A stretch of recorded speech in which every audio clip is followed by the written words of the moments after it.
हो गया। पिछली क्लास में अपन ने किसके बारे में पढ़ा था? राज सिंह के बारे में पढ़ा था। और राज सिंह के बाद में अपन मेवाड़ की हिस्ट्री में पढ़ते हैं महाराणा जय सिंह को। इनके पुत्र अपन महाराणा जय सिंह को पढ़ते हैं। ये 1580 से लेकर 1598 ईस्वी तक इनका शासनकाल रहता है।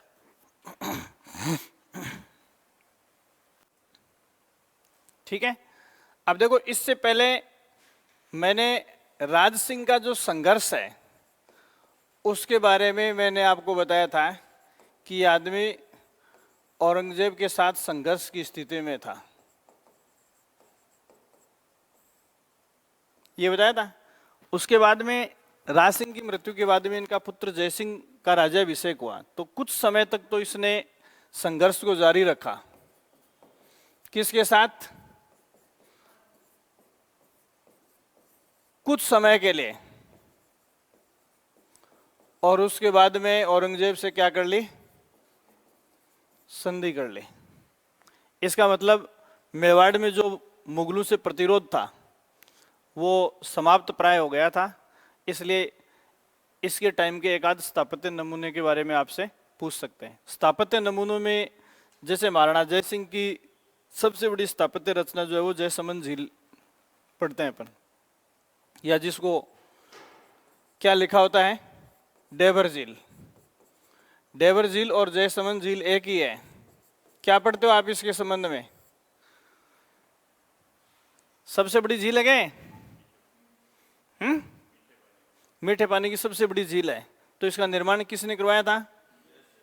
ठीक है। अब देखो, इस झील के अंदर इसके तटों के ऊपर 7 टापू है। तो इस झील को 7 टापुओं की झील के नाम से भी जानते हैं।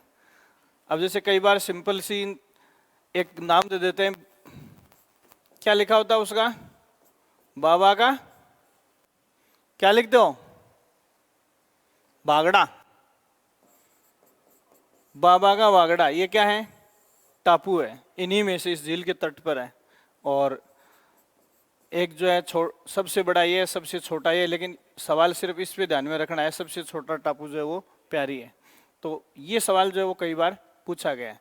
ये स्थापत्य की ओर इसका रुख करने का कारण मैंने आपको बताया कि थोड़े समय तक इसने औरंगजेब से संघर्ष किया और उसके बाद में इसने संधि कर ली। तो अभी 2-2 लाइनें लिखनी है, फिर अपने को मारवाड़ की ओर रुख करना है। तो आप इसमें लिखो राज सिंह की मृत्यु के बाद जय सिंह ने कुछ समय तक औरंगजेब के साथ संघर्ष किया। कुछ समय तक औरंगजेब के साथ संघर्ष किया।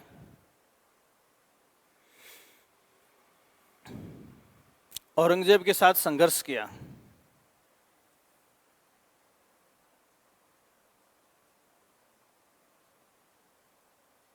औरंगजेब के साथ संघर्ष किया, लेकिन उसके बाद औरंगजेब के साथ संधि कर ली। तो औरंगजेब के साथ किस मेवाड़ शासक की संधि हुई? महाराणा जय सिंह की। महाराणा जय सिंह की। एक सवाल तो ये है। दूसरा इसमें आप लिख लो स्थापत्य नमूनों में, एक तो लिख लो जयसमंद ऑब्लिक डेबर झील। ये डेबर झील स्थानीय भाषा में कहते हैं। वहां कहाँ है ये? उदयपुर में। उदयपुर की जयसमंद या डेबर झील का निर्माण करवाया। डेबर झील का निर्माण करवाया। 7 टापुओं से युक्त 7 टापुओं से युक्त इस झील का सबसे बड़ा टापू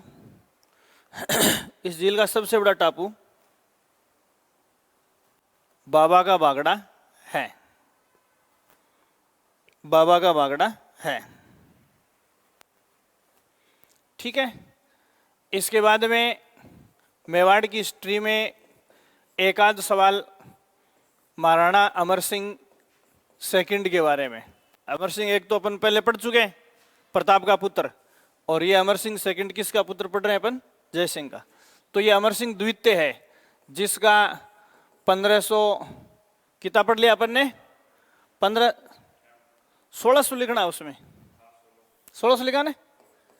ये 1698 से 1710 ईस्वी तक इसका शासनकाल रहता है। इस पर एक सवाल काफी महत्वपूर्ण है।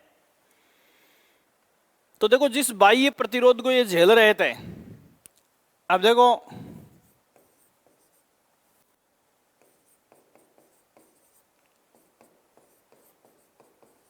कुछ राजपूत शासक ऐसे थे जो इनके टाइम में सामूहिक प्रतिरोध करना चाहते थे। ये वो स्थिति है जिसमें मराठों के अटैक की स्थिति बन गई थी। मुगल लगातार सारे राजपूत स्टेट्स के ऊपर आक्रमण कर रहे थे। तो ये मिलकर क्या करना चाहते थे? प्रतिरोध करना चाहते थे। और इस सिचुएशन में बड़े जो राजपूत स्टेट थे वो मेवाड़ के अलावा मारवाड़ और आमेर थे। मारवाड़ और आमेर, इनके बीच में एक समझौता प्रस्तावित हुआ था। और वो कौन सा था? देवारी समझौता। मतलब मिलकर बाह्य आक्रमणों का मुकाबला करने के लिए किस किस के बीच प्रस्तावित था ये? तो मेवाड़ तो खुद तो था ही था, मेवाड़ के अलावा आमेर और मारवाड़। तो यहां देखो, आमेर के कछावा, मारवाड़ के राठौड़ और मेवाड़ के राणा, ये तीनों मिलकर इस संधि के माध्यम से बाह्य आक्रमणों का प्रतिरोध करना चाहते थे।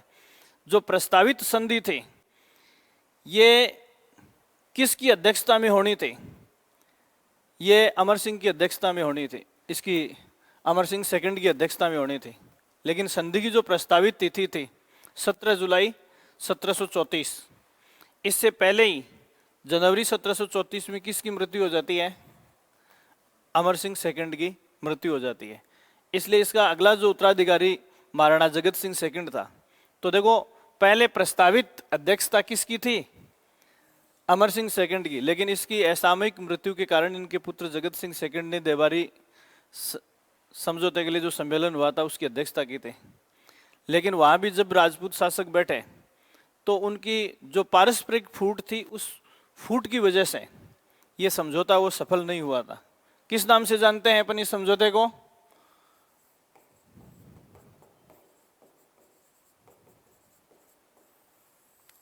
हुरडा सम्मेलन। इस सम्मेलन को करवाने की जो सहमति है वो इन शासकों के बीच हुई थी। ठीक है। संधि में कुछ चीजें प्रस्तावित थी। प्रस्तावित ये थी कि मारवाड़ जो है उसका शासक अजीत सिंह को बनाया जाएगा।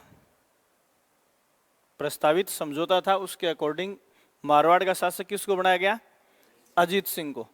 और उस समय आमेर का शासक था सवाई जय सिंह। तो सवाई जय सिंह को इनकी मदद करनी थी। ठीक है। और कुछ जो पारिवारिक वैवाहिक संबंध है उनको कायम करने के ऊपर भी इनमें चर्चा हुई थी। तो या तो आपसे देवारी समझौते पर सवाल पूछ सकते हैं या किस पर पूछ सकते हैं? हुरडा सम्मेलन पर आपसे सवाल पूछ सकते हैं। तो दो तीन बातें आप इसमें पहले लिखो। अमर सिंह सेकंड के समय अमर सिंह सेकंड के समय अमर सिंह सेकंड के समय अमर सिंह सेकंड के समय मारवाड़, मेवाड़ व आमेर के बीच देवारी समझौता हुआ। मारवाड़, मेवाड़ व आमेर के बीच देवारी समझौता हुआ। यह 1708 का है। ठीक है। अब देखो, मारवाड़ का शासक उस समय कौन था? अब जैसे स्टेट नहीं पूछ के आपसे शासक का नाम पूछ ले, तो इस समझौते का मारवाड़ की ओर से पार्टनर कौन था? अजीत सिंह। नीचे लिख लो। मेवाड़ की ओर से अमर सिंह सेकंड, अमर सिंह सेकंड, और आमेर की ओर से सवाई जय सिंह।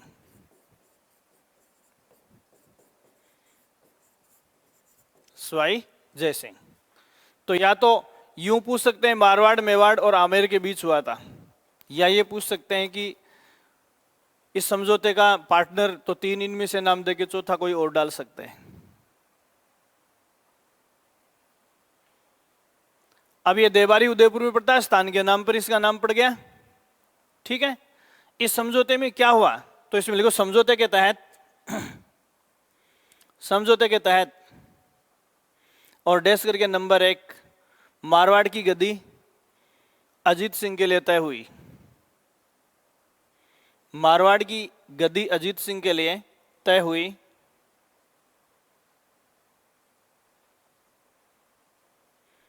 नंबर 2, सवाई जय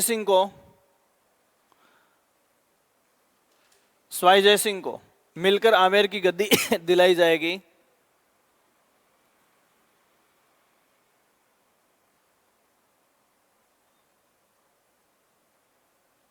आमेर की गद्दी दिलाई जाएगी।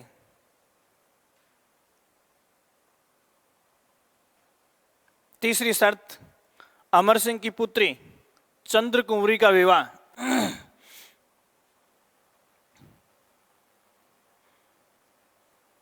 चंद्र कुंवरी का विवाह इस शर्त के साथ, चंद्र कुंवरी का विवाह इस शर्त के साथ, इस शर्त के साथ सवाई जय सिंह के साथ हुआ कि उसी की संतान आमेर की उत्तराधिकारी होगी।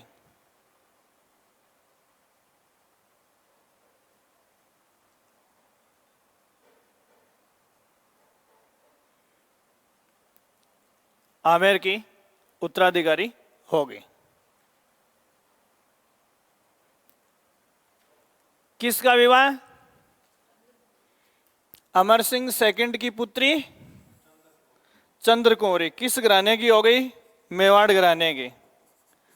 और इसकी संतान जो इन फ्यूचर आगे में जब जयपुर का या आमेर का राज्य पढ़ेंगे तो इसकी कोख से कौन पैदा हुआ था? सवाई माधो सिंह। अभी थोड़ा सा एक हिंट करके आपको मैं छोड़ रहा हूं।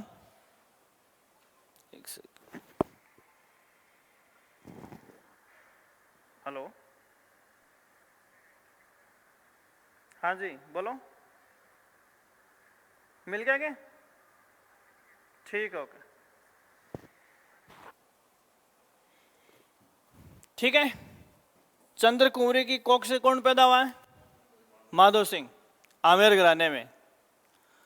और इस समझौते के बाद या इस विवाह के बाद में जस्ट अजीत सिंह ने भी अपनी पुत्री सूरज कंवर का विवाह किसके साथ कर दिया?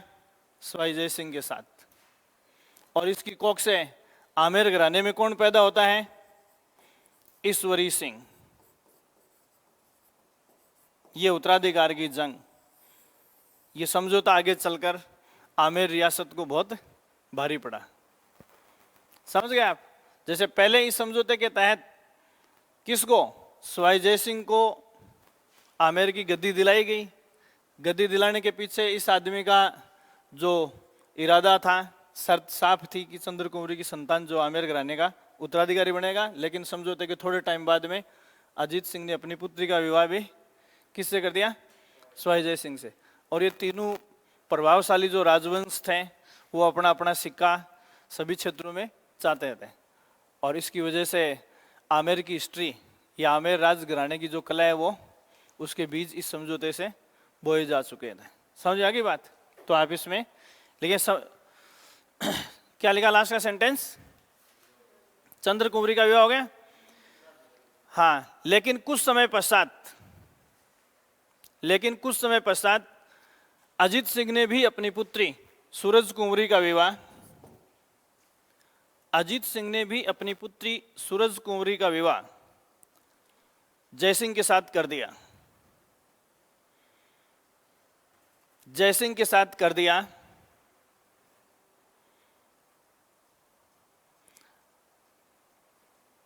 ठीक है, ये समझौता भविष्य में आमेर को भारी पड़ा। ये समझौता भविष्य में आमेर को भारी पड़ा। हिंट देके छोड़ दो। चंद्र कुंवरी की कोख से माधो सिंह का, चंद्र कुंवरी की कोख से माधो सिंह का तथा सूरज कुंवरी की कोख से ईश्वरी सिंह का जन्म हुआ। ईश्वरी सिंह का जन्म हुआ। ईश्वरी सिंह का जन्म हुआ।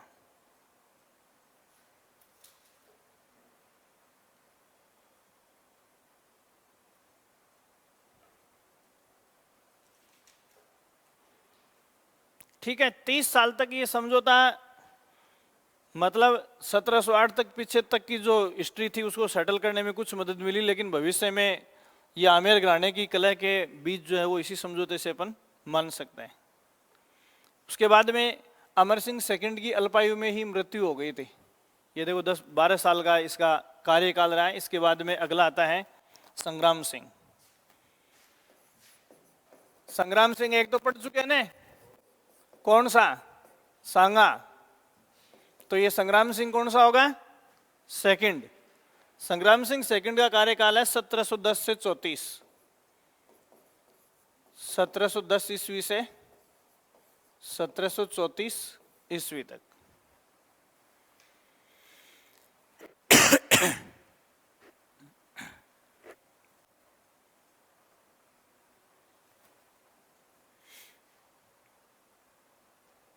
संग्राम सिंह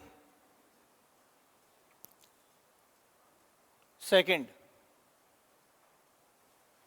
अब देखो यहां मराठे पहले तैयार हो रहे थे और महाराणा संग्राम सिंह द्वितीय के कार्यकाल में, अब मैंने आपको एक दिन हिंट देके छोड़ा था कि मतलब आमेर घराने की मराठों के आक्रमण से बहुत भयंकर स्थिति हो गई थी। ये उस वक्त पता चलेगा जब अपन कछावा राजवंश को आमेर के साथ पढ़ेंगे कि मराठे क्या थे, लड़ाके थे हैं, और पैसे लेकर लड़ाई करते थे या सामने वाले का दिमाग ठिकाने लाके अपना काम करके निकल जाते थे। तो यहां पहले एक लाइन लिखो, संग्राम सिंह सेकंड के कार्यकाल में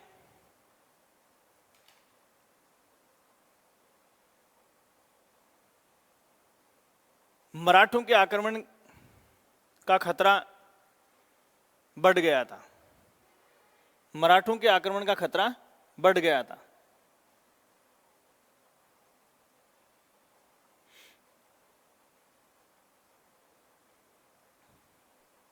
मराठों के आक्रमण का खतरा बढ़ गया था। इसलिए इसका प्रतिरोध करने के लिए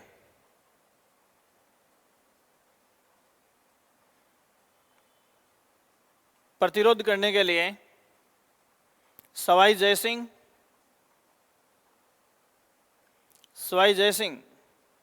ने संग्राम सिंह के साथ मिलकर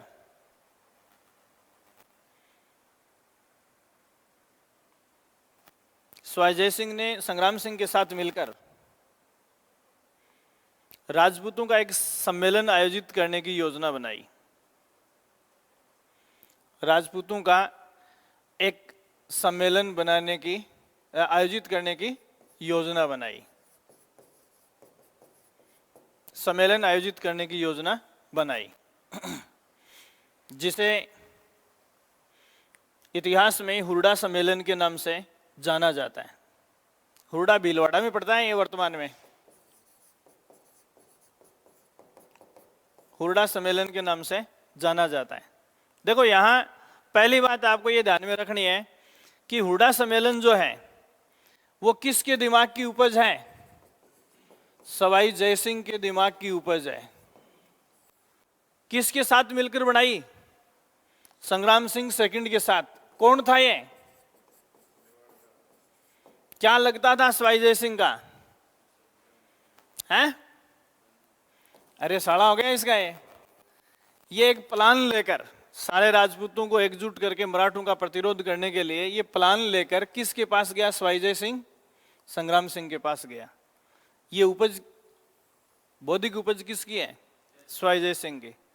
और ये प्लान संग्राम सिंह के साथ बनाया उसने कहा? मेवाड़ जाकर। मेवाड़ जाकर ये प्लान बनाया गया। क्लियर हो गई बात? ये चीज आपको ध्यान में, तो एक तो ये ध्यान में रखना, कहाँ आयोजित हुआ? हुरडा। कहाँ पड़ता है? भीलवाड़ा में। किसके दिमाग की उपज है? किसके सहयोग से तैयार किया? प्रस्तावित तिथि क्या थी? तो इसमें लिखो 17 जुलाई 1734।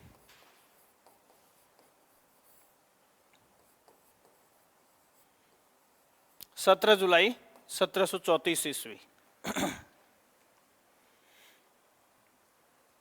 ठीक है, ये इसके पास गया था तो स्वाई जय सिंह ने कहा कि ये सम्मेलन आपके सहयोग के बिना आयोजित नहीं हो सकता और इसकी अध्यक्षता भी आपको ही करनी है। तो इसमें लिखो प्रस्ताव के अनुरूप सम्मेलन की अध्यक्षता संग्राम सिंह सेकंड को करनी थी।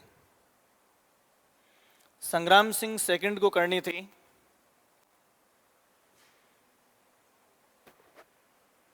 संग्राम सिंह सेकंड को करने थे, लेकिन इनकी असामयिक मृत्यु जनवरी 1734 में हो जाती है, जबकि ये जुलाई में था। जनवरी 1734 में हो जाती है। जनवरी 1734 में हो जाती है।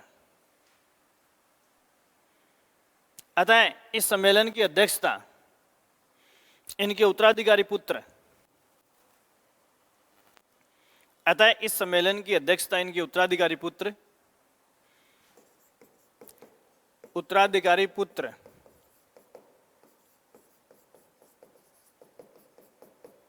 महाराणा जगत सिंह सेकंड द्वारा की गई। आयोजित सेम डेट को हुआ था, महाराणा जगत सिंह सेकंड द्वारा की गई। तो देखो इस सम्मेलन की योजना किसके समय बनी? संग्राम सिंह सेकंड के समय। उसी को अध्यक्षता करनी थी, लेकिन एक्चुअल में इसकी अध्यक्षता किसने की? महाराणा जगत सिंह सेकंड ने की। थोड़ा सा सेंटेंस को आगे बढ़ाएंगे। राजपूत राजाओं के आपसी मतभेद के कारण राजपूत राजाओं के आपसी मतभेद के कारण अंत में यह सम्मेलन विफल हो गया। अंत में यह सम्मेलन विफल हो गया।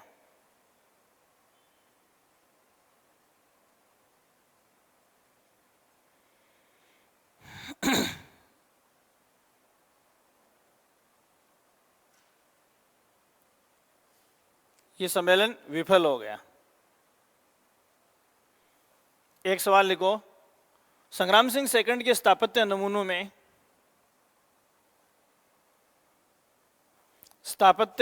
में सहेलियों की बाड़ी व सीसारमा में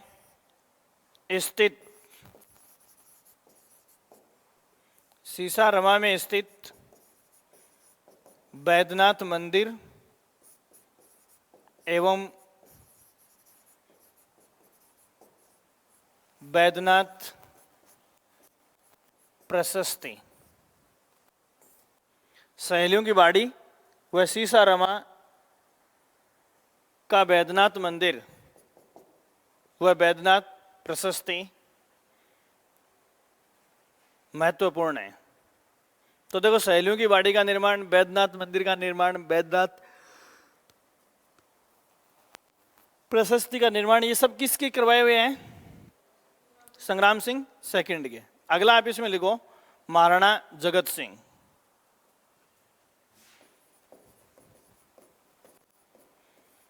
महाराणा जगत सिंह। महाराणा जगत सिंह कौन सा है? यह भी सेकंड है। इसका कार्यकाल 34 से 78, 1734 से 78 ईस्वी। अब देखो इसमें स्वाई जय सिंह के कहने पर उसने हुरडा सम्मेलन का आयोजन करवाया। इसके पिताजी ने प्रस्तावित किया, इसने आयोजित करवाया और उसकी अध्यक्षता की। वो सम्मेलन किसके लिए था? मराठों का प्रतिरोध करने के लिए। तो मराठों का अटैक किस पर होना तय था? जगत सिंह सेकंड पर। लीडर यही तो था, तो सीधा सा घटनाक्रम को आप जोड़ोगे तो सवाल ये पूछते हैं कि मेवाड़ के जिस शासक के शासनकाल में मेवाड़ पर मराठों ने आक्रमण किया और बड़ी मात्रा में कर वसूला, उस समय शासनकाल किसका था? जगत सिंह सेकंड पर। ठीक है, तो आप इसमें लिखो तत्कालीन माहौल के अनुरूप, मतलब जैसा माहौल पैदा हुआ था, तत्कालीन माहौल के अनुरूप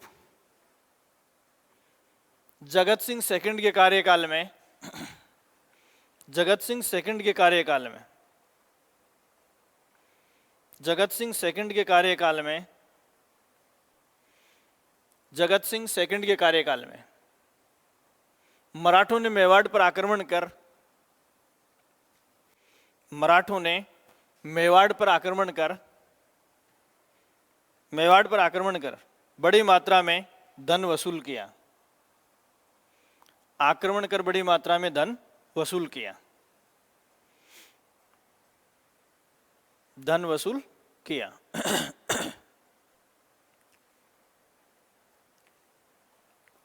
यहां देखो, ये जगनिवास महल और जगनिवास पैलेस, थोड़ा सा ध्यान देना इनके ऊपर, और एक है जगत विलास।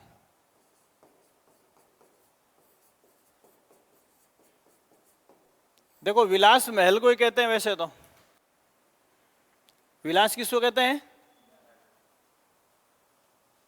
ये भी जगत ही है। जगत निवास महल, जगत निवास पैलेस और जगत विलास, ये दोनों एक ही है।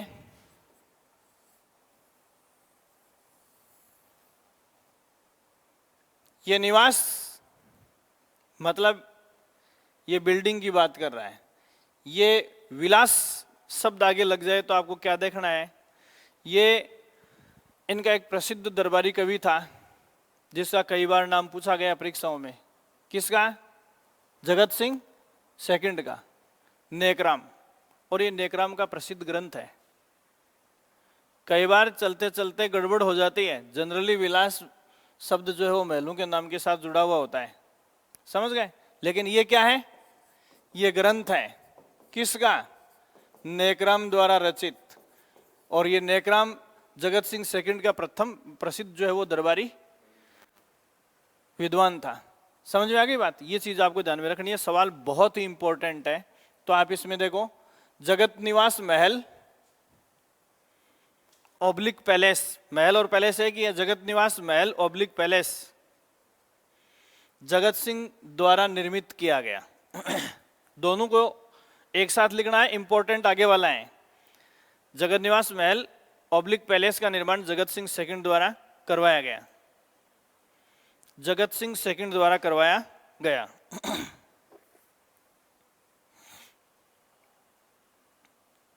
जबकि जगत विलास महाराणा जगत सिंह के, जबकि जगत विलास, इसको गोले में बंद करना इंपॉर्टेंट यही है। जबकि जगत विलास महाराणा जगत सिंह के दरबारी कवि नेकराम द्वारा, दरबारी कवि नेकराम द्वारा, दरबारी कवि नेकराम द्वारा रचित ग्रंथ है, नेकराम द्वारा रचित ग्रंथ है, नेकराम द्वारा रचित ग्रंथ है। ठीक है, अगला शासक है महाराणा भीम सिंह।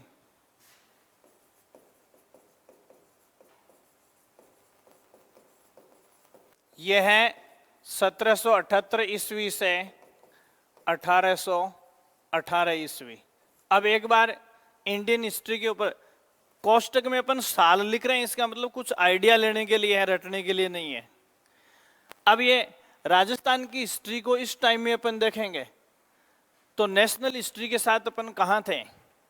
तो मैंने आपको पहले बताया था कि 1803 से लेकर 1818 के बीच में करीब करीब राजपूत स्टेट्स ने किसके साथ संधियां कर ली थी? अंग्रेजों के साथ या ईस्ट इंडिया कंपनी के साथ संधि कर ली थी। क्यों? कारण एक तरफ पुराना मुगलों से तो छिदे बिखरे कहीं मुगलों के जो प्रतिनिधि थे उनसे दिक्कत थी, मराठों से दिक्कत थी, पिंडारियों से दिक्कत थी, और चौथी बात तो राजपूत स्टेट जो आर्थिक दृष्टि से बदहाल हो चुके थे। ना वो सैन्य दृष्टि से ताकतवर थे और ना धन की दृष्टि से ताकतवर थे। अगर धन होता तो मराठों को यूज कर सकते थे। और पांचवा कारण मैंने आपको बताया कि ये सब आंतरिक कलह की स्थिति से गुजर रहे थे। तो इन सारी परिस्थितियों को देखते हुए तो ये टाइम ये बताता है, तो सीधा सा सवाल इसके सामने यही बनता है कि इसके समय में जो मोटी घटना है वो ईस्ट इंडिया कंपनी से समझौता करना है, संधि करना है।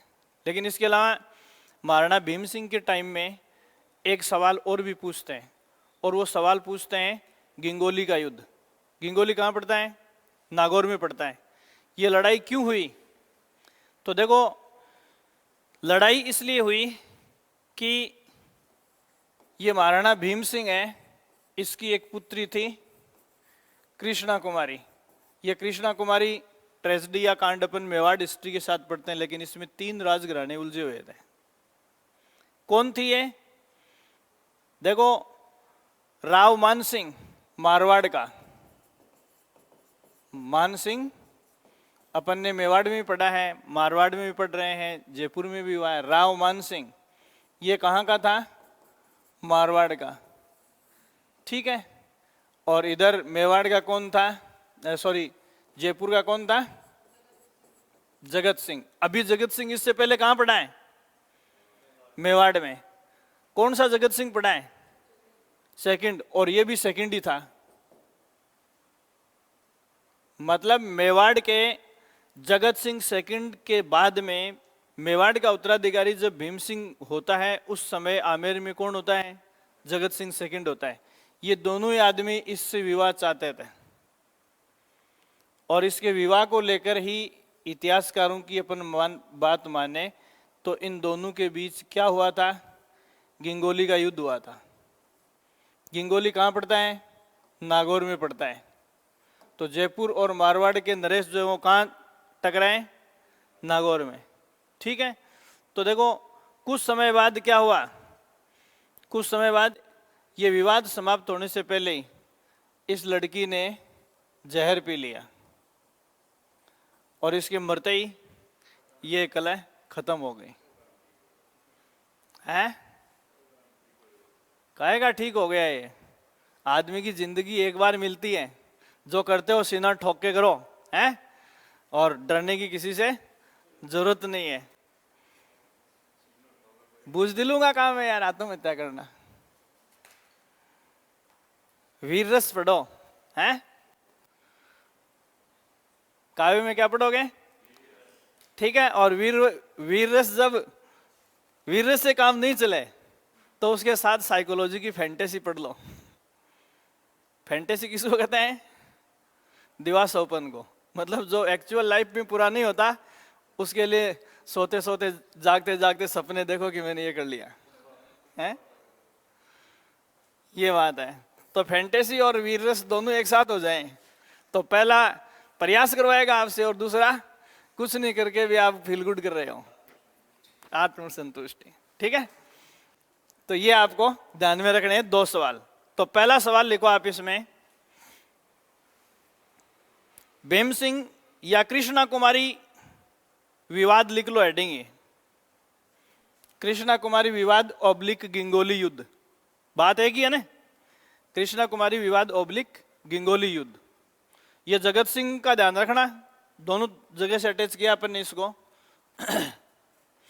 इसमें लिखो, महाराणा भीम सिंह की पुत्री कृष्णा कुमारी।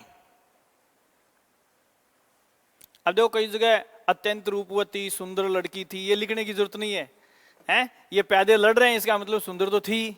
किताब में लिखने की बात थोड़ी होती है, हैं? भीम सिंह की पुत्री कृष्णा कुमारी के विवाह को लेकर, भीम सिंह की पुत्री कृष्णा कुमारी के विवाह को लेकर जोधपुर के मान सिंह व जयपुर के जगत सिंह के मध्य, जयपुर के जगत सिंह के मध्य 1807 ईस्वी में 1807 ईस्वी में कोष्टक में गिंगोली लिख लो। या 1807 ईस्वी में गिंगोली के कोष्टक में नागौर लिख लो। 1807 ईस्वी में गिंगोली कोष्टक में नागौर का युद्ध हुआ। नागौर का युद्ध हुआ जिसका समापन कृष्णा कुमारी ने आत्महत्या करके किया या जहर खाकर किया।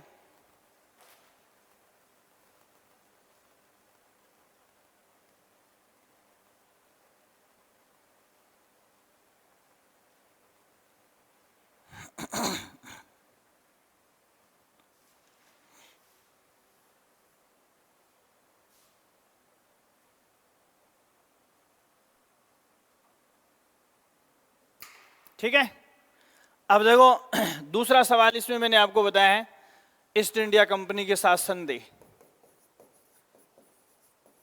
ईस्ट इंडिया कंपनी के साथ संधि किसकी? मेवाड़ की।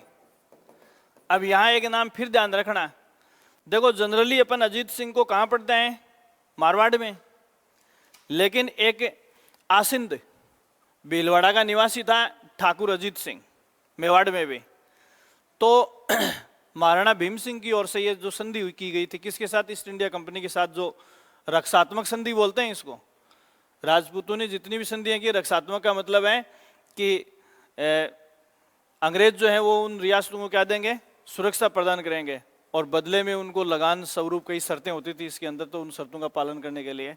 तो यहाँ एक तो चार्ल्स मेटकॉफ, ये अंग्रेज अधिकारी था जिसको घेरे की नीति, रिंग फेंस पॉलिसी का फाउंडर मानते हैं भारत में। इंडियन हिस्ट्री जब आप पढ़ते हो तो चार्ल्स मेटकॉफ अंग्रेजों की ओर से था, और ठाकुर अजीत सिंह जो था वो किसकी ओर से था? भीम सिंह की ओर से था या मेवाड़ की ओर से था। इन दोनों ने संधि के ऊपर हस्ताक्षर किए थे। ठीक है, ये रक्षात्मक संधि थी। तो या मेवाड़ की अंग्रेजों के साथ संधि या फिर अंग्रेजों की भीम सिंह के साथ संधि, लेकिन सिग्नेचर भीम सिंह की ओर से किसने किए हैं? अजीत सिंह ने किए हैं। ये इंपॉर्टेंट है। अब अजीत सिंह का नाम जस्ट इसी के पैरेलल अपन मारवाड़ की हिस्ट्री में भी पढ़ेंगे, लेकिन ये अजीत सिंह साइन करने वाला दूसरा है। कहाँ का है? आसिंद भीलवाड़ा का निवासी है, था ये आसिंद भीलवाड़ा। ठीक है, तो आप इसमें लिखो महाराणा भीम सिंह ने 1818 ईस्वी में ईस्ट इंडिया कंपनी के साथ रक्षात्मक संधि कर ली। ईस्ट इंडिया कंपनी के साथ रक्षात्मक संधि कर ली। संधि कर ली, इसका मतलब अब राजवंश को आगे पढ़ने की ज्यादा जरूरत नहीं है। ईस्ट इंडिया कंपनी के साथ रक्षात्मक संधि कर ली, जिस पर भीम सिंह की ओर से, जिस पर भीम सिंह की ओर से, जिस पर भीम सिंह की ओर से आसिंद कोष्टक में भीलवाड़ा निवासी, आसिंद कोष्टक में भीलवाड़ा निवासी ठाकुर अजीत सिंह ने तथा अंग्रेजों की ओर से चार्ल्स मेटकॉफ ने हस्ताक्षर किए। चार्ल्स मेटकॉफ ने हस्ताक्षर किए। चार्ल्स मेटकॉफ ने हस्ताक्षर किए।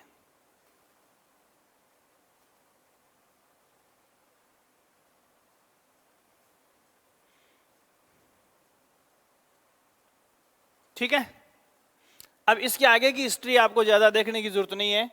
जो सवाल एक आध पूछ सकते हैं मैं आपको बताऊं। इसके बाद में जैसे अपन महाराणा सज्जन सिंह को पढ़ते हैं, 2-3 सवाल लिखाऊंगा बस, बाकी इसको छोड़ अपन यही ड्रॉप करेंगे। महाराणा सज्जन सिंह, इसके ऊपर सवाल पूछते हैं कि अपन कविराज श्यामलदास की बात करते हैं, वीर विनोद के रचयिता, जो मेवाड़ की हिस्ट्री का एक महत्वपूर्ण स्रोत है। ये किसका दरबारी कवि था? महाराणा सज्जन सिंह का।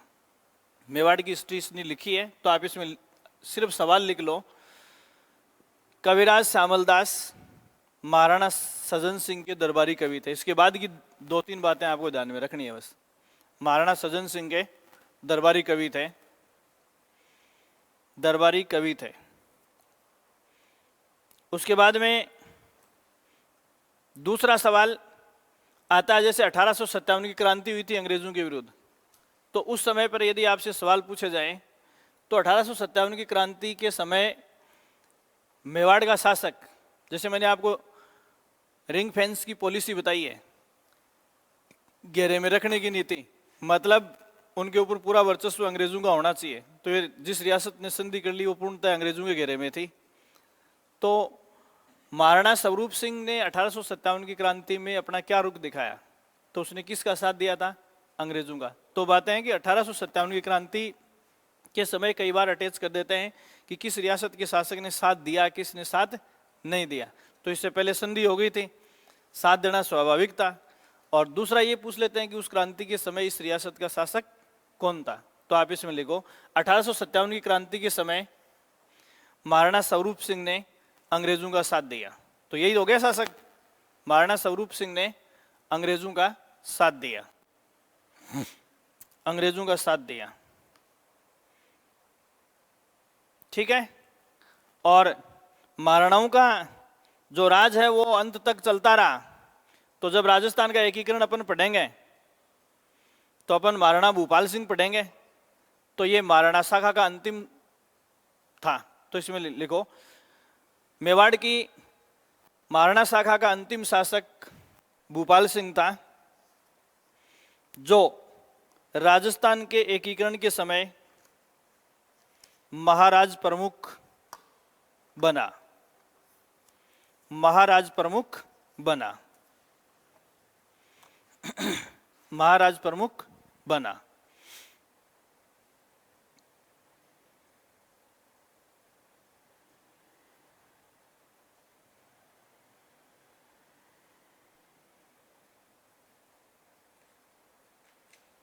ठीक है। अब देखो ये सिसोदी है, अलग अलग ठिकानों में जाके बस गए थे, तो उन राजवंशों को ज्यादा पढ़ने की जरूरत नहीं है। मेवाड़ की हिस्ट्री के साथ साथ जैसे मैंने आपको बताया था कि अपन अजमेर के चौहानों का अध्ययन करते हैं और उसके बाद लास्ट तक अपन ने कहाँ तक, सिरोही तक इनको पढ़ा है, रणथंभौर, जालौर, सिरोही, इन सब जगह पढ़ा है। तो सिसोदियों की छोटी मोटी शाखाएं कहीं और भी थी। तो इसमें लिखो आप अन्य सिसोदिया राजवंश, मतलब इन्होंने कहाँ कहाँ राज किया? अन्य सिसोदिया राजवंश, अन्य सिसोदिया राजवंश।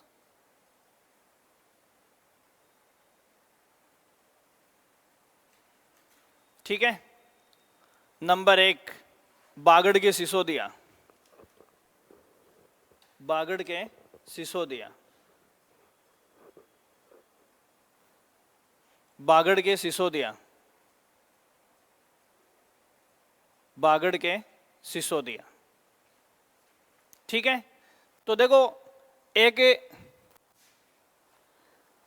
नाम आता है महाराव उदय सिंह।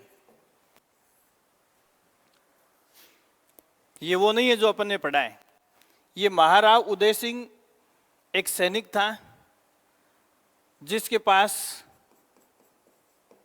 मेवाड़ की सिसोदियों की ओर से बागड़ प्रदेश कब्जे में था। ठीक है। और इस आदमी ने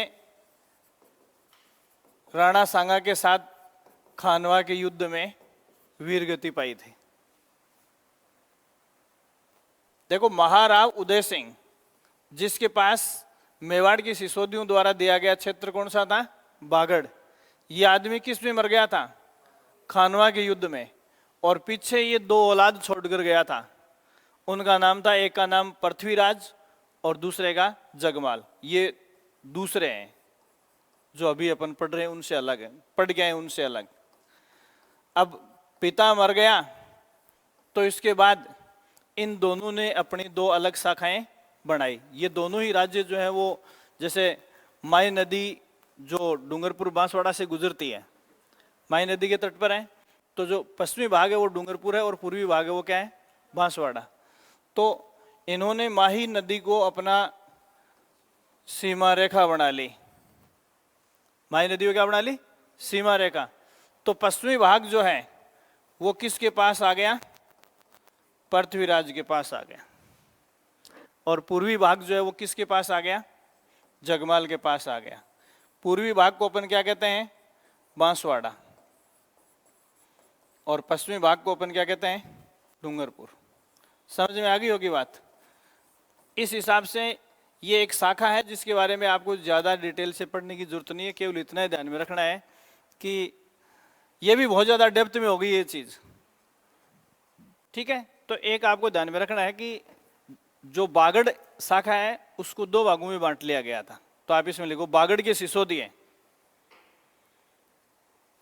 बागड़ के सिसोदिये, बागड़ के सिसोदिये दो भागों में अध्ययन किए जाते हैं, और डैश करके डूंगरपुर एवं बांसवाड़ा, डूंगरपुर एवं बांसवाड़ा, ठीक है। इसमें पहला लिखो डूंगरपुर वंश की स्थापना, डूंगरपुर वंश की स्थापना खानवा के युद्ध में वीरगति पाने वाले, खानवा के युद्ध में वीरगति पाने वाले, खानवा के युद्ध में वीरगति पाने वाले, वीरगति पाने वाले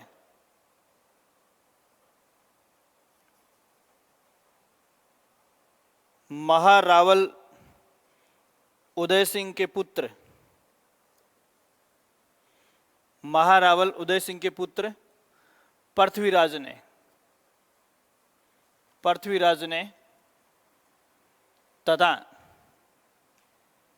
डूंगरपुर की नींव, तथा डूंगरपुर की नींव इनके छोटे भाई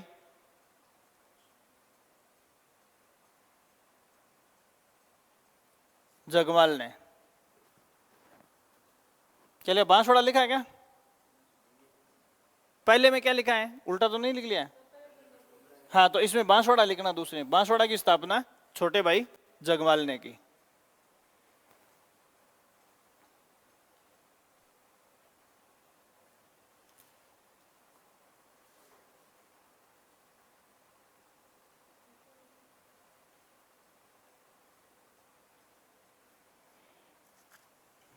ठीक है, ये हो गई एक। इसमें अपन पढ़ते हैं इनकी प्रतापगढ़ शाखा।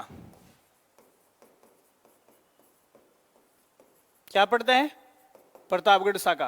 प्रतापगढ़ शाखा में अपन देखेंगे मेवाड़ की स्थिति में या हिस्ट्री में एक नाम आता है क्षेमकरण, ठीक है। ये कौन था, ये कुंभा का भाई था, या कुंभा का निष्कासित भाई था ये,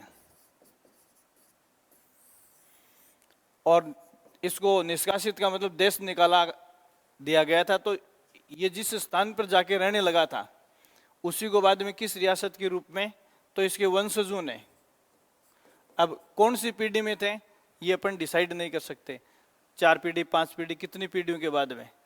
एक सिसोदिया नाम मिलता है सूरजमल, ये भी तो सिसोदिया ही था ना। कौन पैदा होता है, सूरजमल सिसोदिया। तो एक तरह से कुंभा की वंशावली से ही अटैच करता है। इसने किस साम्राज्य की नींव रखी, प्रतापगढ़। तो ये भी क्या कहलाया, सिसोदिया कहलाए, प्रतापगढ़ के। तो इसमें दूसरा लिखो सिसोदियों की प्रतापगढ़ शाखा की स्थापना, प्रतापगढ़ शाखा की स्थापना सूरजमल सिसोदिया द्वारा की गई, सूरजमल सिसोदिया द्वारा की गई, सूरजमल सिसोदिया द्वारा की गई, सूरजमल सिसोदिया द्वारा की गई, सूरजमल सिसोदिया द्वारा की गई।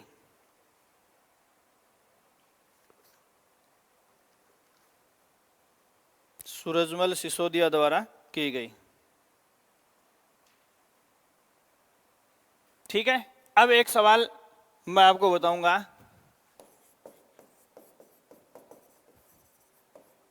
सिसोदिया शाखाओं की ईस्ट इंडिया कंपनी के साथ संधि। अब ये राजवंश पढ़ने की जरूरत नहीं है, ईस्ट इंडिया कंपनी के साथ संधि। अब अपने पास 4 राजवंश हो गए। पहला अपन ने कौन सा किया है? मेवाड़। तो मेवाड़ राजवंश की ओर से यह संधि 1818 में किसने की थी? महाराणा भीम सिंह ने। दूसरा अभी अपन पढ़ रहे थे, डूंगरपुर की ओर से 1818 में यह संधि किसने की थी? जसवंत सिंह ने। किसने की थी? जसवंत सिंह। कहां का था? डूंगरपुर का, उसी वंशावली में। और बांसवाड़ा की ओर से किसने की थी?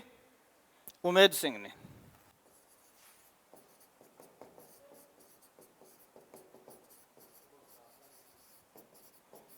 बांसवाड़ा की ओर से उमेद सिंह ने। और चौथा अपन क्या पढ़ते हैं? प्रतापगढ़ पढ़ते हैं। तो प्रतापगढ़ राजवंश में ये जो है वो सावंत सिंह ने की थी। अब सावंत सिंह अपन किशनगढ़ में भी पढ़ेंगे, बनी ठनी वाला। ये लो, ये सारे ही क्या थे? सिसोदिये थे। तो जैसे जैसे अब इन वंशावलियों के बारे में सिर्फ ये एक एक सवाल आपको ध्यान में रखने हैं। मेवाड़, डूंगरपुर, बांसवाड़ा और प्रतापगढ़, इन शासकों ने किसके साथ संधि की थी? ईस्ट इंडिया कंपनी के साथ। तो रक्षात्मक संधि के बाद में ये किसके अधीन हो गए? अंग्रेजों के अधीन हो गए। या अंग्रेजों के घेरे की नीति में आ गए थे। जो पॉलिसी कौन लेकर आया था? चार्ल्स मेटकॉफ लेकर आया था। ठीक है, ये चीज मैंने आपको बताई है। इसके अलावा एक और है, भीलवाड़ा में शाहपुरा है। शाहपुरा में भी सिसोदिया राजवंश ने राज किया है। ये कौन चला गया था वहां? तो अपन ने अमर सिंह प्रथम कौन सा पढ़ा है? महाराणा प्रताप का पुत्र। तो महाराणा प्रताप का पुत्र जो अमर सिंह था, उसका पोता था सुजान सिंह। वो सुजान सिंह कहाँ जाके बस गया था? शाहपुरा में। और वहां से उसने शाहपुरा में सिसोदिया राजवंश की नींव रखी थी। तो आप इसमें लास्ट सवाल लिखो, शाहपुरा के सिसोदिया राजवंश की स्थापना। शाहपुरा के सिसोदिया राजवंश की स्थापना। शाहपुरा के सिसोदिया राजवंश की स्थापना। सिसोदिया राजवंश की स्थापना।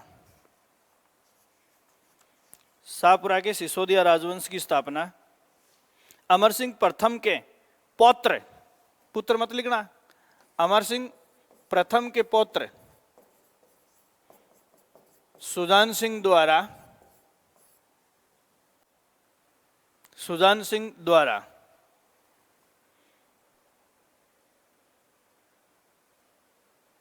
1631 ईस्वी में की गई। 1631 ईस्वी में की गई। ये अपन ने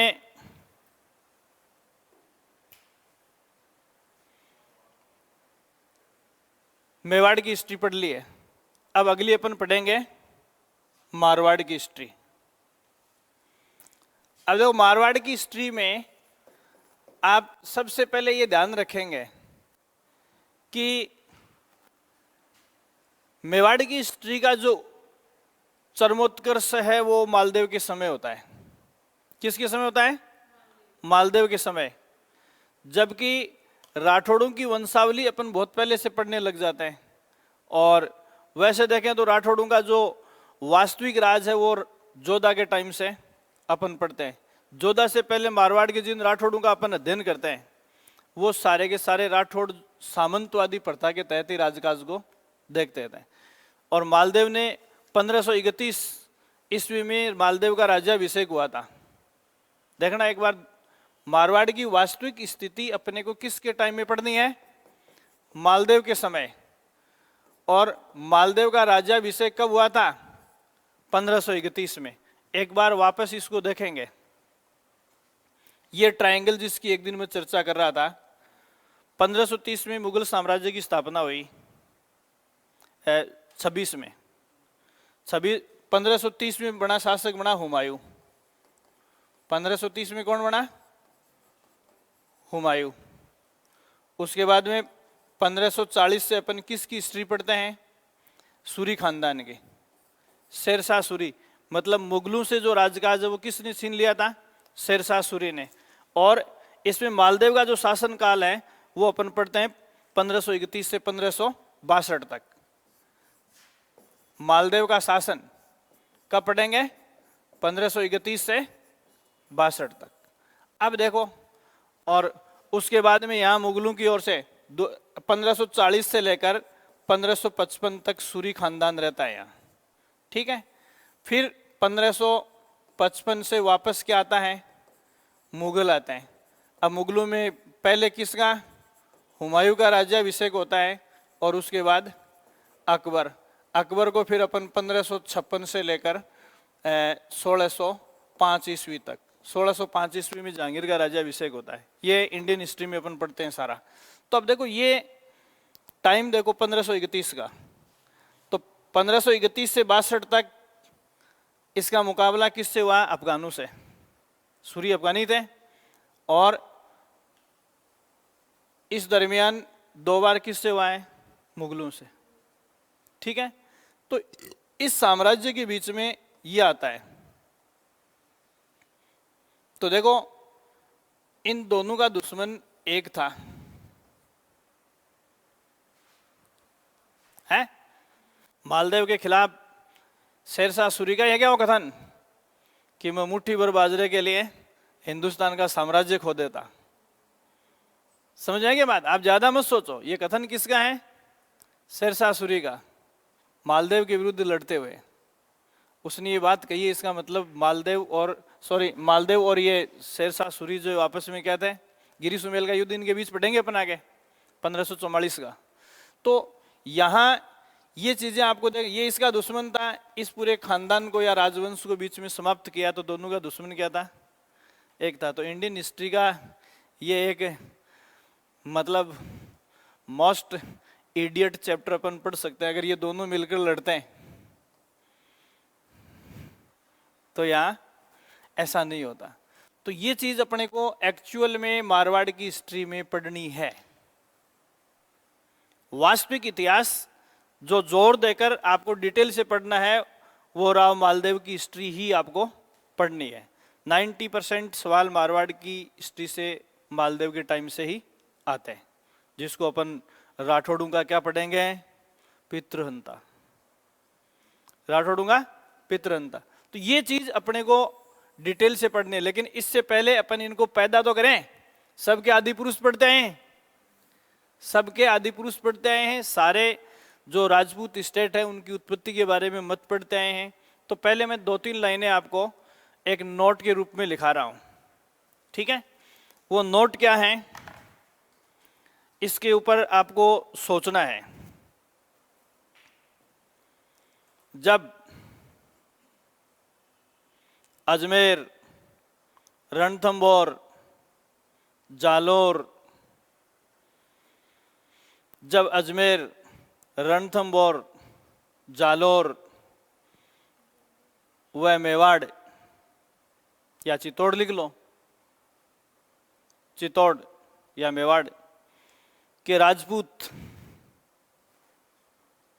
राजपूतों की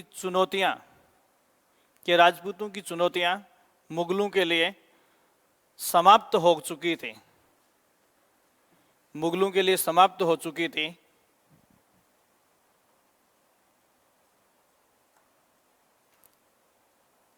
या हो रही थी, या हो रही थी। हो रही थी का मतलब क्या है? इसका मतलब वो है कि मेवाड़ में 1534 का जो अपन साका पढ़ते हैं वो इसके राज्याभिषेक के बाद लगभग इंड की ओर ही था, वो चरम सीमा पर थे मुगलों के आक्रमण उनके ऊपर। या हो रही थी। उस दौर में राजपुताना के राजवंशों में, उस समय राजपुताना के राजवंशों में मुगलों के लिए नई चुनौती के रूप में, मुगलों के लिए नई चुनौती के रूप में, नई चुनौती के रूप में मारवाड़ का पितृहंता शासक, इसने अपने पिता राव गंगा की हत्या की थी। मारवाड़ के पितृहंता शासक राव मालदेव की शक्ति उभर रही थी।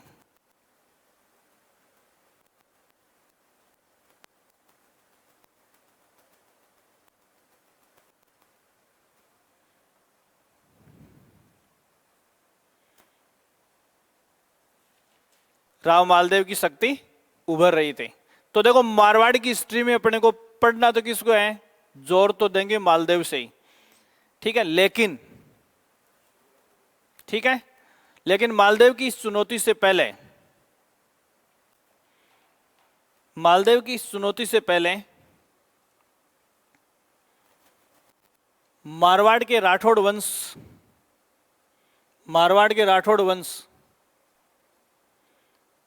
की स्थापना को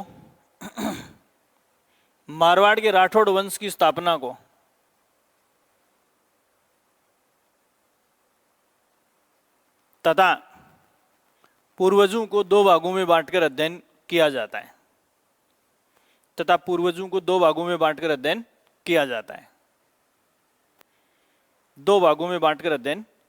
है। देखो आपको बता दूं कि राठौड़ों को अपन 3 जगह पढ़ेंगे। राठौड़ों को अपन कितनी जगह पढ़ेंगे, थोड़ा बहुत। पहले सबसे ज्यादा अपने को पढ़ना है मारवाड़ का, उसके बाद बीकानेर का और उसके बाद किशनगढ़ का। राठौड़ वंश को अपन 3 जगह मोटे तौर पर पढ़ते हैं, जिनमें बीकानेर और मारवाड़ या जोधपुर की हिस्ट्री को अपने को ठीक से पढ़ना है, और उसके बाद में अपन किशनगढ़ शाखा को थोड़ा बहुत अध्ययन करेंगे। 2 भागों में बांटना है। पहला देखो राठौड़ वंश की स्थापना और दूसरा राठौड़ राजवंश की स्थापना। फर्क समझना, सब में यही है। जैसे गुहिलों में भी अपन ने आदि पुरुष, तो वंश की स्थापना का मतलब तो है कि पीढ़ियां शुरू हो गई, और राजवंश का मतलब है कि वास्तविक शासक के रूप में उस वंश से उभरकर सबसे पहले कौन आया। तो मारवाड़ की हिस्ट्री में अपन मारवाड़ का प्रथम जो वास्तविक संस्थापक शासक मानते हैं वो अपन रावजोधा को मानते हैं। किसको मानते हैं? रावजोधा को। और उसका कार्यकाल 1438 से 1489 तक अपन पढ़ते हैं। इससे पहले मारवाड़ की स्थिति हिस्ट्री में इनकी क्या पोजीशन है, तो इससे पहले ये सामंतों की स्थिति में थे। क्या कहलाते थे? सामंत कहलाते थे। ठीक है, तो इसमें एक सेंटेंस और लिख लो। रावजोधा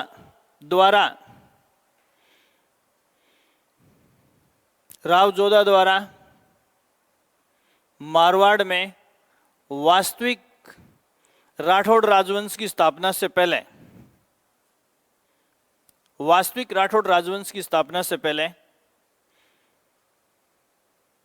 इनकी हैसियत सामंतों जैसी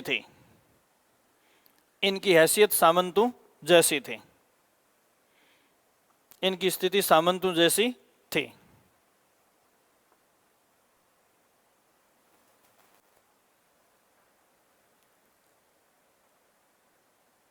सामंतों जैसी थी। देखो वो आगे पीछे मैंने आपको बताया ना कि राव चुड़ा की पुत्री का विवाह किसके साथ हुआ था? महाराणा लाखा के साथ अपन ने करवाया।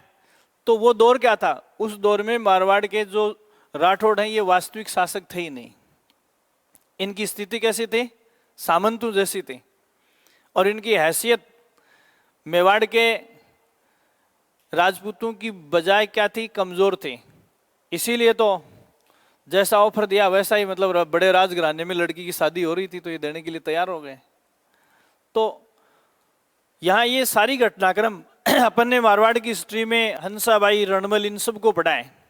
तो ये सब किस टाइम के थे? सामंती स्थिति के टाइम के थे। इसीलिए तो वो वहां पड़े थे भाई, वास्तविक राजवंश इनके पास था ही नहीं राजकाज। इसलिए सामंत वो एक तरह से सैनिक होते थे, कहीं भी पड़े रह सकते थे। तो रणमल तक की जो स्थिति अपन देखते हैं वो सारी आपको ऐसे देखने हैं। तो रणमल का पुत्र था रावजोधा। रावजोधा कौन था? ये बात कोष्टक में लिख लो, फिर आपको क्लू मिल जाएगा। रावजोधा रणमल के पुत्र थे।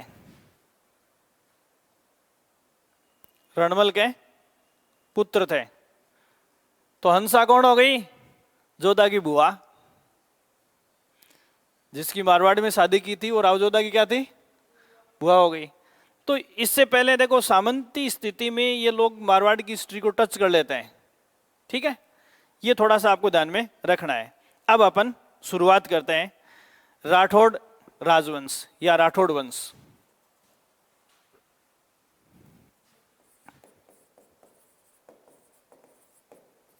राठौड़ वंश, और इसमें पहले आप लिखोगे राजस्थान के राठौड़ वंशों, राजस्थान के राठौड़ वंशों को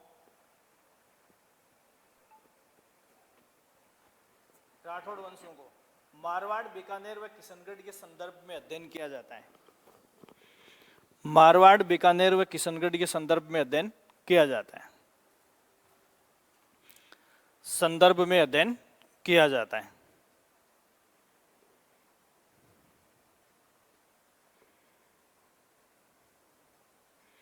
दूसरा सेंटेंस, मारवाड़ के राठौड़ कौन थे, ये संदेहास्पद है। मारवाड़ के राठौड़ कौन थे, ये संदेहास्पद है। तो पहले तो इस संदेह को अपन निपटाएंगे, ठीक है। देखो पहली बात तो इस शब्द की उत्पत्ति के ऊपर जो है हम देखें तो हमें क्या मिलेगा, मतभेद।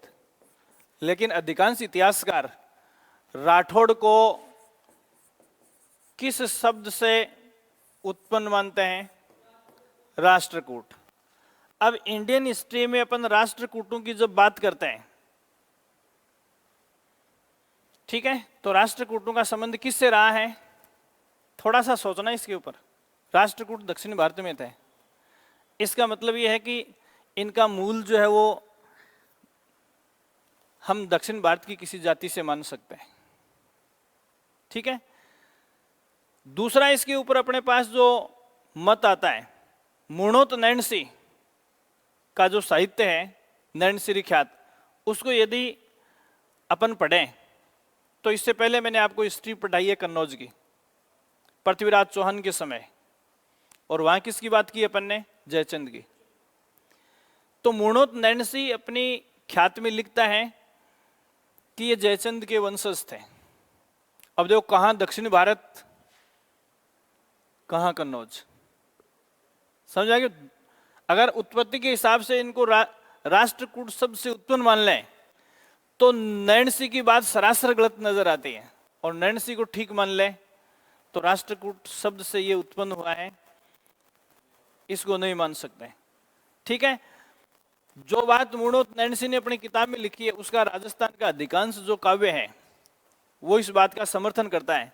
दयालदास री ख्यात, जोधपुर री ख्यात, पृथ्वीराज रासो, इन सब में यही लिखा हुआ है कि मारवाड़ के राठौड़ जो है वो किसके वंशज थे, जयचंद के वंशज थे।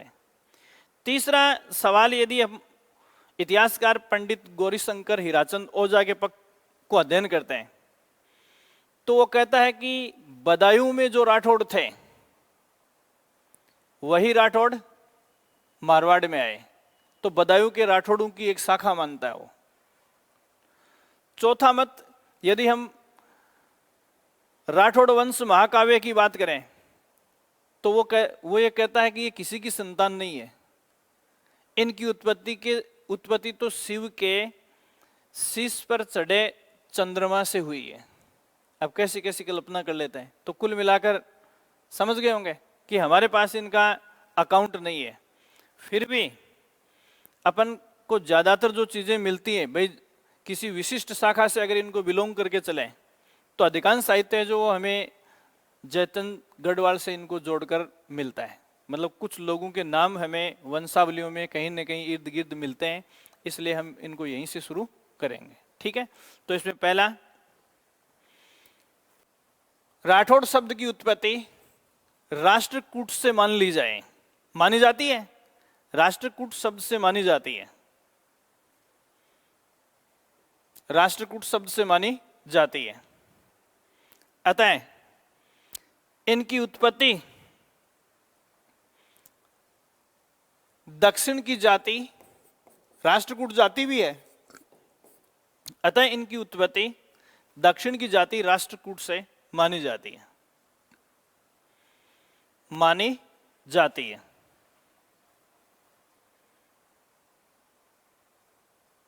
मानी जाती है। दूसरा सवाल, राठौड़ वंश महाकाव्य में राठौड़ों को, राठौड़ वंश महाकाव्य में राठौड़ों को, राठौड़ वंश महाकाव्य में राठौड़ों को, महाकाव्य में राठौड़ों को शिव के शीश पर स्थित चंद्रमा, शिव के शीश पर स्थित चंद्रमा से उत्पन्न माना गया है। शिव के शीश पर स्थित चंद्रमा से माना गया है। तीसरा मत, पंडित गौरीशंकर हीराचंद ओझा,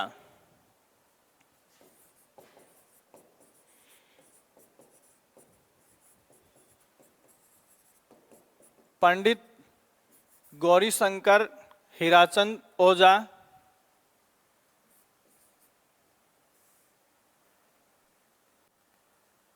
इन्हें बदायूं के राठौड़ों का वंशज मानता है, बदायूं के राठौड़ों का वंशज मानता है, बदायूं के राठौड़ों का वंशज मानता है।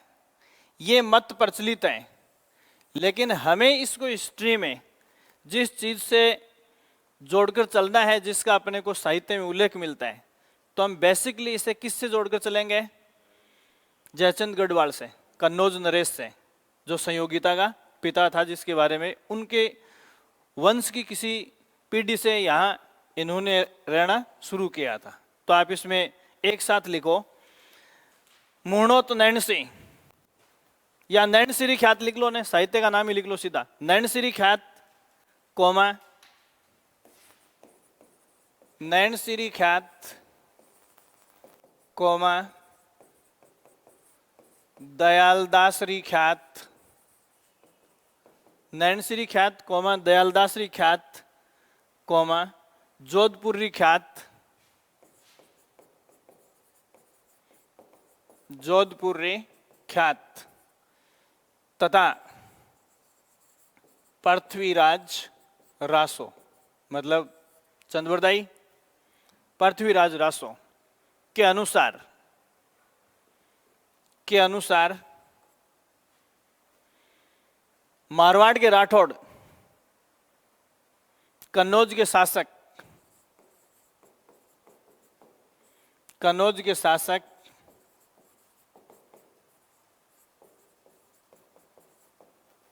जयचंद गढ़वाल के वंशज है, जयचंद गढ़वाल के वंशज है।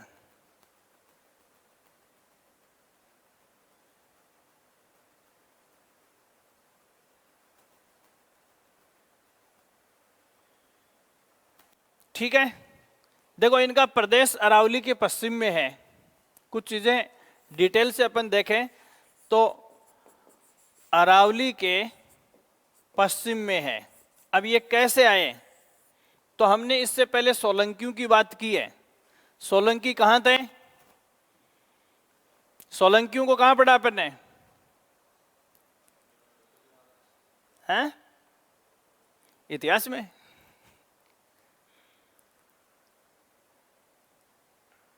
अरे सोलंकी जालौर में पढ़े, ठीक है। तो जो मारवाड़ में ही है वो क्षेत्र, तो ये कहा जाता है कि जो मारवाड़ के क्षेत्र में सोलंकी रहते थे, इन सोलंकियों के टाइम में एक सिंध, ये फील्ड आज की डेट में पाकिस्तान में पड़ता है, और सिंध का शासक था मारुलाखा, ये शब्द लिखा होता है। और कहीं कहीं मारुलाखा का जो नाम है वो लाखा फलानी भी लिखा होता है, लाखा फलानी। तो देखो यहां ऐसा लिखा होता है कि सोलंकियों ने इसका, जयचंद का एक वंशज था जिसको हम कहते हैं राव सिंहा। राव सिंहा को किसने आमंत्रित किया? सोलंकियों ने। राजवंश से विलोम करता था और इससे ये क्षेत्र जितवाने के लिए, तो इनके निमंत्रण पर मारूलाखा या लाखा फलानी को जयचंद के वंशज राव सिंहा ने इसे पराजित करके इस क्षेत्र पर क्या किया था? कब्जा किया था। और इस छोटे से क्षेत्र से राजकाज की गतिविधियों को उसने शुरू कर दिया था।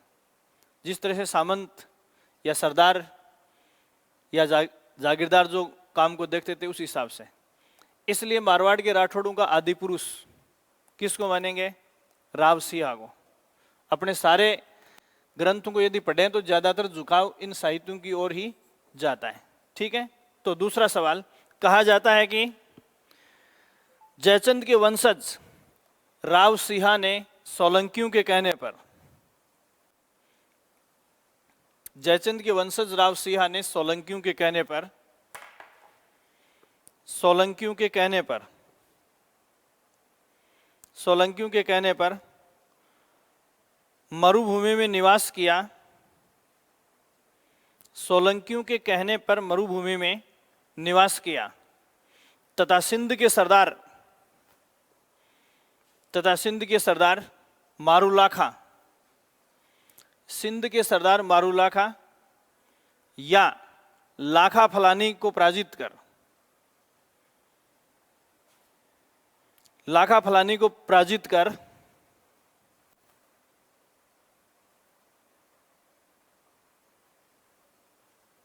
लाखा फलानी को पराजित कर मारवाड़ के राठौड़ वंश की स्थापना की। देखो राजवंश नहीं लिखा है, वंश लिखा है। मारवाड़ के राठौड़ वंश की स्थापना की। अतः इन्हें राठौड़ों का मूल पुरुष या आदि पुरुष कहा जाता है। अतः इन्हें राठौड़ों का मूल पुरुष या आदि पुरुष या संस्थापक कहा जाता है। देखो संस्थापक और राजवंश का वास्तविक संस्थापक दो अलग बातें होती हैं। तो राठौड़ों का संस्थापक, तो राठौड़ों की स्थापना तो राव सिंहा ने की थी, लेकिन राठौड़ साम्राज्य का वास्तविक संस्थापक कौन है? राव जोधा। ये मैं आपको पहले बता चुका हूं। ठीक है, ये चीज ध्यान में रखेंगे। अब देखो ये बात और ज्यादा कैसे प्रमाणित होती है, इसको लेकर अपन क्यों चल रहे हैं। ये बात और ज्यादा इसलिए प्रमाणित होती है कि ये क्षेत्र जो है वो गुजरात से लगता हुआ है। किसे लगता है? तो यहां राव सिंहा ने मुस्लिम शासक फिरोज शाह द्वितीय, या जिसको कहीं कहीं नासिरुद्दीन महमूद लिखा होता है, ठीक है, उसको पराजित किया था। और उसके लिए लिखा होता है लाखा झंवर युद्ध। तो हालांकि ये प्रमाणित नहीं है, लेकिन फिर भी कहीं कहीं ये उल्लेख मिलता है, तो इसका मतलब यहां उसने संघर्ष किया था। तो आप इसमें लिखो। इसके अलावा फिरोज शाह द्वितीय, इसके अलावा फिरोज शाह द्वितीय के साथ राव सिंहा के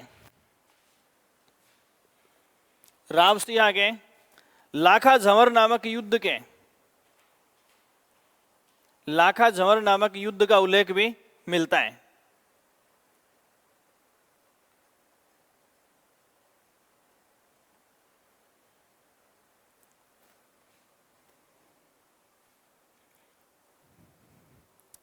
एक छोटी सी बात मेरे दिमाग में और आ गई, थोड़ा सा इसको और याद रखने के लिए।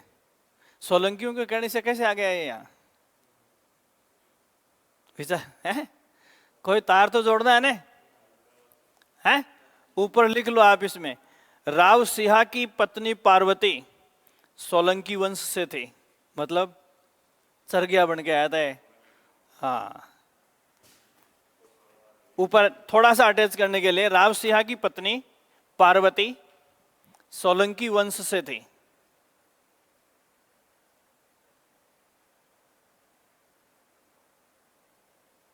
समझ आ गई बात?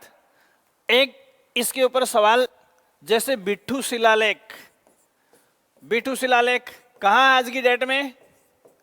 बिट्ठू शिलालेख वर्तमान में पाली में है। बिट्ठू शिलालेख कहां है? पाली में। अगर बिट्ठू शिलालेख को पढ़ें तो देखो दो लोगों के साथ इसकी संघर्ष की कहानी है। दोनों ही इस्लाम से संबंधित हैं, मोमडन है।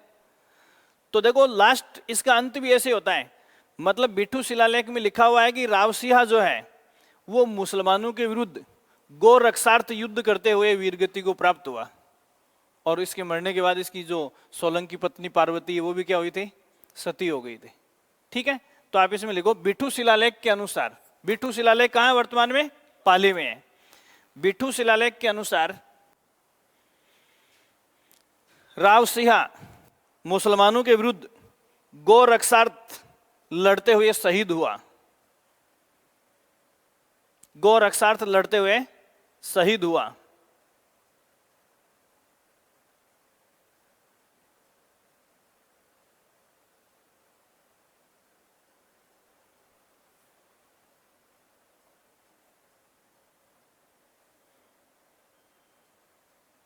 ठीक है, अब देखो ये जो रावसिंहा था इसका लड़का था धुहड़, जहां मारवाड़ी में आपा धूड़ो कहा ने, तो इसको धूड़ा लिख दें तो भी कोई फर्क नहीं पड़ता। रावसिंहा का पुत्र कौन था, तो ये कर्नाटक गया था। अब देखो दक्षिण भारत से उस तार को जोड़ते हैं, मतलब इनको दक्षिण भारत से क्यों जोड़ा जाता है, ये कहां गया था, कर्नाटक गया था, और वहां से ये नागनेची माता की मूर्ति लेके आया था।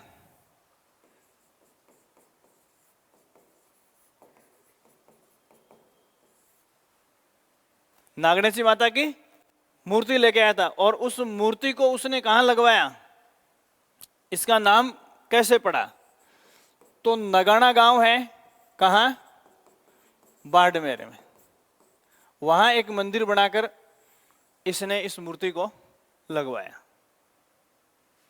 कहां से लेके आया, कर्नाटक से। तो साउथ से इसके तार जुड़ गए। राठौड़ों की कुलदेवी इसी को कहते हैं, राठौड़ों की कुलदेवी, और राठौड़ों की इष्ट देवी चामुंडा माता। इन दोनों में क्या फर्क होता है,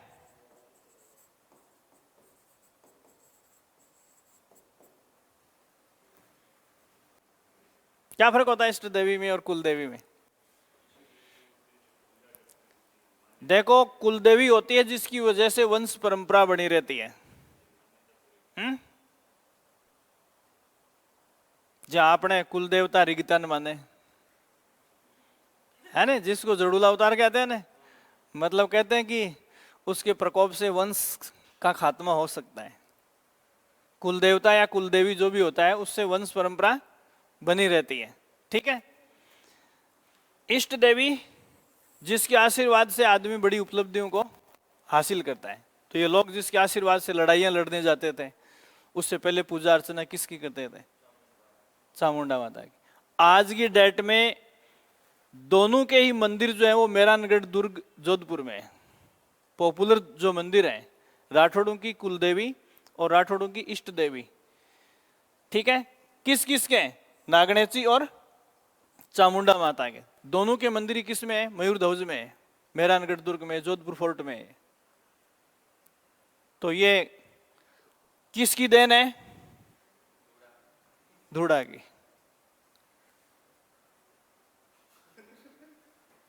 नीचे लिखो नोट, रावसिंहा के पुत्र,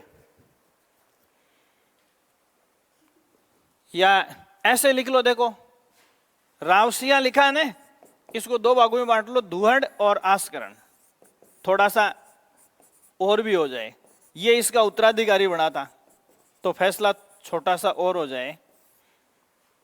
आस्करण को तो क्या बनाएंगे, इसका उत्तराधिकारी, और इससे अपन मंदिर बनवाएंगे। लिखो आप इसमें, रावसिंहा के पुत्र, रावसिंहा का पुत्र धुहड़ कर्नाटक से नागणेची की मूर्ति लेके आया। धुहड़ कर्नाटक से नागणेची की मूर्ति लेके आया, जिसे नगाना बाड़मेर में स्थापित करवाया। मतलब मंदिर बनवाया, भाई मंदिर बनवा के तो स्थापित करवाया, नगाड़ा बाड़मेर में स्थापित करवाया, जो कि राठौड़ों की कुल देवी है, जो कि राठौड़ों की कुल देवी है। अभी देखो बहुत दो तीन छोटी छोटी चीजें मैं इस क्लास के बाद आपको बताऊंगा, ऐसी वाली बात नहीं है, खतरनाक चीजें हैं वो, हैं।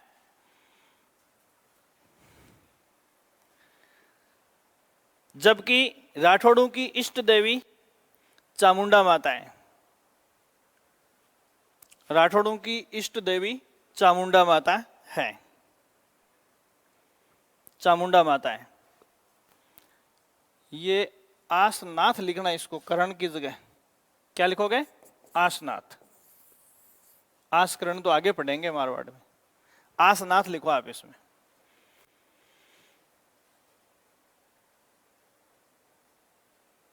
ठीक है, इसके नीचे लिख दो, ये उत्तराधिकारी था और तीर का निशान लगा के यहां जो सवाल लिखना है किसके नीचे, आसनाथ के नीचे लिखो, जलालुद्दीन खिलजी के विरुद्ध लड़ते हुए वीरगति। जलालुद्दीन खिलजी के विरुद्ध लड़ते हुए वीरगति, किसने, आसनाथ ने।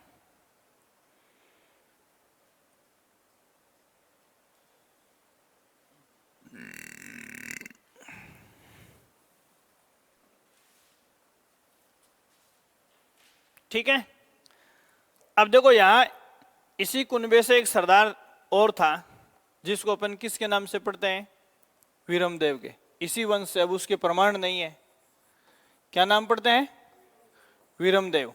ये इसके बाद में उत्तराधिकारी बनता है, आसनाथ के बाद में। और इसने जो बड़ी उपलब्धि हासिल की वो ये है कि मांडू का जो सूबेदार था, मांडू और मांडू एक ही है, ठीक है, तो उस सूबेदार से मंडोर दुर्ग जीता। उस समय वो मांडू के शासक के सरदार के अधीन था और उसको जीतकर उस अपनी राजधानी बना ली। तो एक प्रतापी शासक के रूप में जो संकेत आए वो वीरमदेव के पुत्र के जरिए ही आए, और ये वही है राव चूड़ा। कौन है ये, हंसाबाई का पिता, ठीक है, रणबल का पिता। तो आप इसमें लिखो अगला सवाल, आसनाथ के बाद में वीरमदेव के पुत्र राव चूड़ा, वीरमदेव के पुत्र राव चूड़ा उत्तराधिकारी बने, उत्तराधिकारी बने जिन्होंने जिन्होंने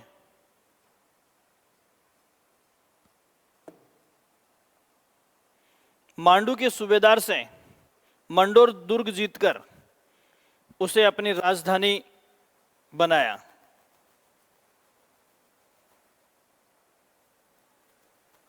राजधानी बनाया।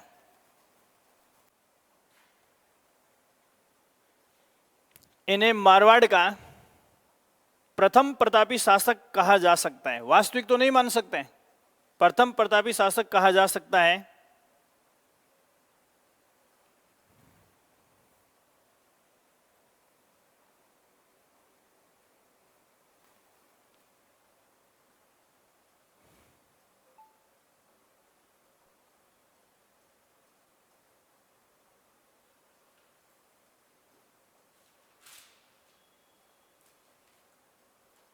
ठीक है,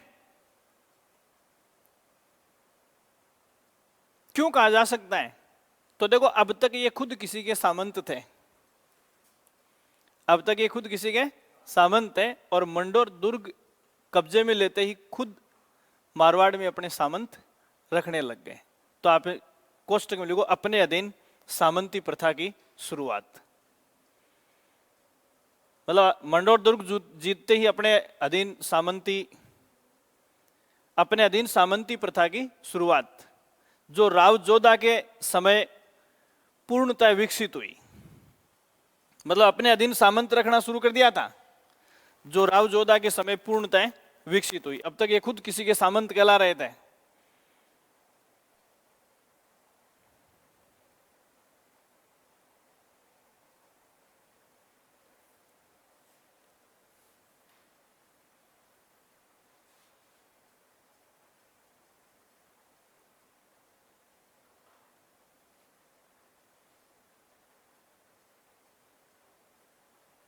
ठीक है। अब देखो किसकी बात कर रहे हैं अपन, राव चूड़ा के। बना लो, घोड़े में बंद कर लो। इनकी और इसकी औरतों के बारे में अपन पढ़ेंगे।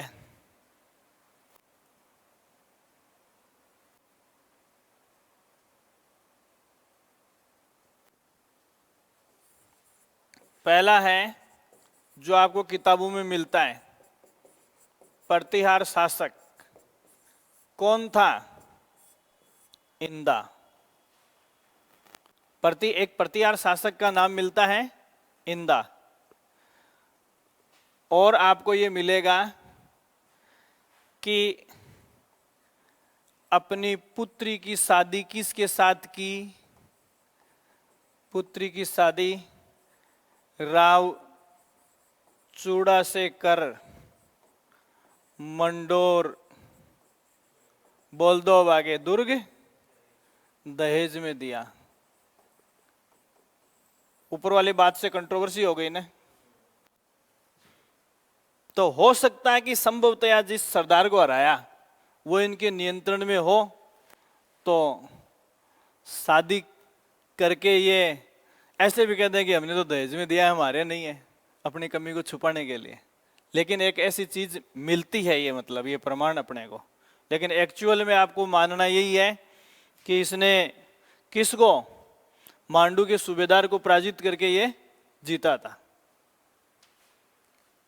ठीक है। दूसरा सवाल जो है वो है, यहां मारवाड़ में ही एक आदमी था राव मेघराज, और इसकी पुत्री कौन थी?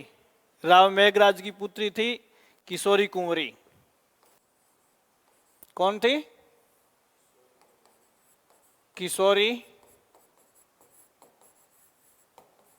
कुंवरी। इससे भी किसने विवाह किया था? चूड़ा ने। और इसका पुत्र कौन था? इसका पुत्र था कान्हे या काना, कुछ भी लिखा हुआ हो। ये चूड़ा का क्या बना? उत्तराधिकारी। चूड़ा का क्या बना? उत्तराधिकारी। ठीक है। एक सोनगरा शाखा की राजकुमारी से और इसने विवाह किया था।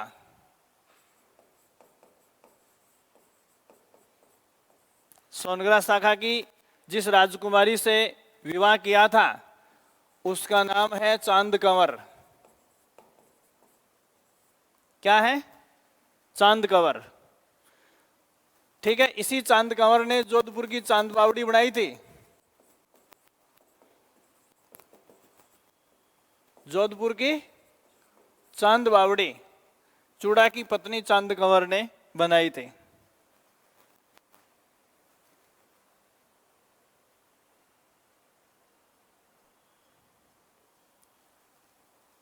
तो देखो ये इसका उत्तराधिकारी बनता है।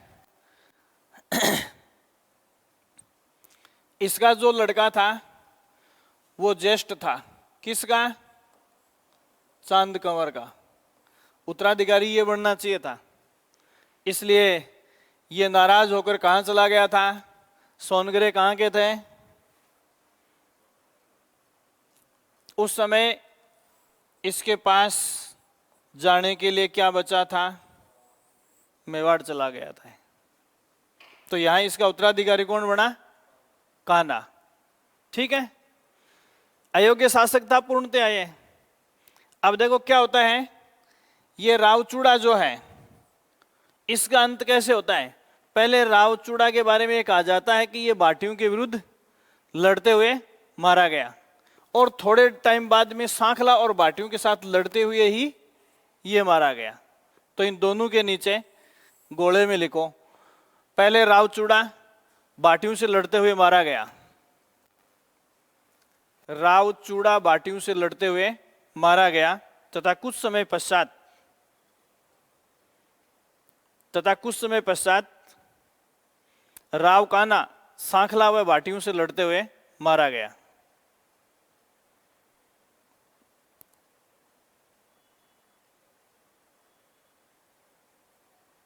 बाटियों से लड़ते हुए मारा गया। इस कान्हा का पुत्र था रणमल। तो पोता हो गया ना चूड़ा का। तो इसमें अगला सवाल राव रणमल। राव रणमल